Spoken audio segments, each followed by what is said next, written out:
Transport కానీ ఖర్చులు పోతే ఒక టన్నుకి 3,000 రూపాయలు ఛార్జ్ వస్తుంది. అంటే రోజుకి 5,000 టన్నులు తీస్తే 3,000 రూపాయలు చొప్పున ఒక రోజుకి 1,50,00,000 రూపాయలు ఒక రోజుకి. ఒకటే అడుగుతున్నా, ఈరోజు నర్సీపట్నంలో చాలా మంది పెద్ద పెద్ద వ్యాపారస్తులు ఉన్నారు. ఎవరన్నా రోజుకి 1 కోటి సంపాదించే దమ్ముంది అంటున్నాను ఎవరికన్నా, కానీ అయిన పద్ధతి ఉంది. ఈరోజు రోజుకి 1,50,00,000 రూపాయలు ఈ బాక్సైట్ మీద వస్తుంది. అంటే ఒక రోజుకి 1,50,00,000 వస్తే నెలకి సుమారుగా 45 కోట్లు ఓన్లీ లాటరైట్ మీద. ఒక సంవత్సరానికి చూస్తే 540 కోట్లు.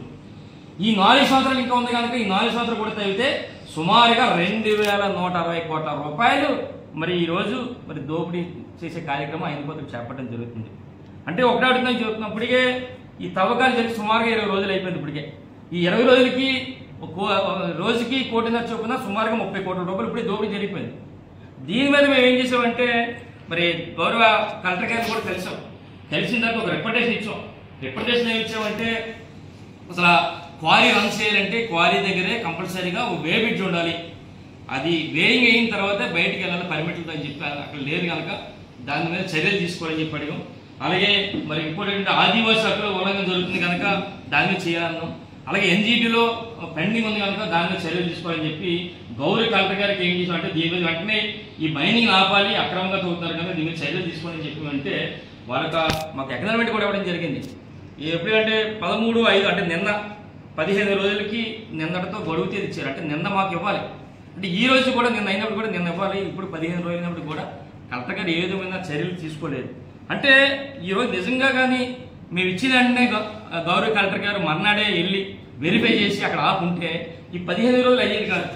వారు ఆపకపోవడం వల్ల స్పందించకపోవడం వల్ల కలెక్టర్ గారు ఏమైందంటే ఈ 15 రోజులకి ఎంతైందంటే రోజుకి 1,50,00,000 చొప్పున 22,50,00,000 రూపాయలు దోపిడీ జరిగింది. అంటే గౌరవ కలెక్టర్ గారు దీన్ని స్పందించకపోవడం వల్ల మరి 22,5 కోట్ల రూపాయలు మరి ఈ విధంగా దోపిడీ జరిగిందని చెప్పి మీ ద్వారా తెలియపరచడం జరుగుతుంది. ఇంకోటి ఏంటంటే ఏదైతే 2022లో అక్కడ జరిగిందో అప్పుడు ఎంత అంటే సుమారుగా ఒక టన్నుకి 702 రూపాయలు. అంటే ఈ వే బిల్ అని చెప్పి ఉంది, అప్పుడు తీసుకున్నాం మనం. ఒక టన్నుకి గత ప్రభుత్వంలో టన్నుకి 702 రూపాయలు. మరి ఇప్పుడు చూస్తే ఇదే లాటరేట్ ఇదే గవర్నమెంట్లో ఇది వే బిల్ తీసుకుంటే ఇప్పుడు ఎంతంటే ఇది వేదాంత కంపెనీకి వెళ్తుంది, అల్యూమినియం ఫ్యాక్టరీకి. అంటే అల్యూమినియంకి వెళ్తుందంటే బాక్సైట్ వెళ్తుంది. ఇదంతా అంటే ఇప్పుడు 3,725 రూపాయలు ఈ బిల్ వచ్చింది వే బిల్. అంటే అప్పట్లో 702 ఉంటే టన్ను, ఇప్పుడు 3,725 రూపాయలు. అంటే గతంలోని చంద్రబాబు గారు మాట్లాడారు, అయినపతి గారు మాట్లాడారు. ఏమన్నారంటే 15,000 కోట్లు దోపిడీ చేస్తారని చెప్పి అన్నారు అయినపతి గారు, చంద్రబాబు గారు కూడా. అంటే 702 రూపాయలు టన్నుకే 15,000 వేస్తే ఇప్పుడు 3,725 రూపాయలు, అంటే 5 రెట్లు ఎక్కువ.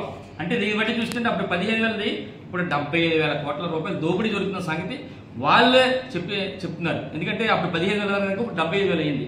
అంటే ఒకటే అడుగుతున్నారు, ఆ రోజు అక్రమం అని చెప్పి గోలగోలు చేసిన వాళ్ళు ఇప్పుడు సక్రమంగా ఉంది లాటరీ తవ్వుకొచ్చి అని చెప్పి ఆ విధంగా అయిన పద్ధతి దోపిడీ చేయడం ఎంతవరకు కరెక్ట్ అని చెప్పి సందర్భంగా అడుగుతున్నారు. అంటే ఒకటే చెప్తున్నా, ఈరోజు అయ్యన పాత్రుడు 2,000 కోట్లు సుమారుగా 2,160 కోట్ల రూపాయలు ఇది కేవలం లాటరీ మీద దోపిడీ జరుగుతుంది. ఈ 4 సంవత్సరాల్లో 2,000 కోట్ల రూపాయలు దోపిడీ చేస్తారు.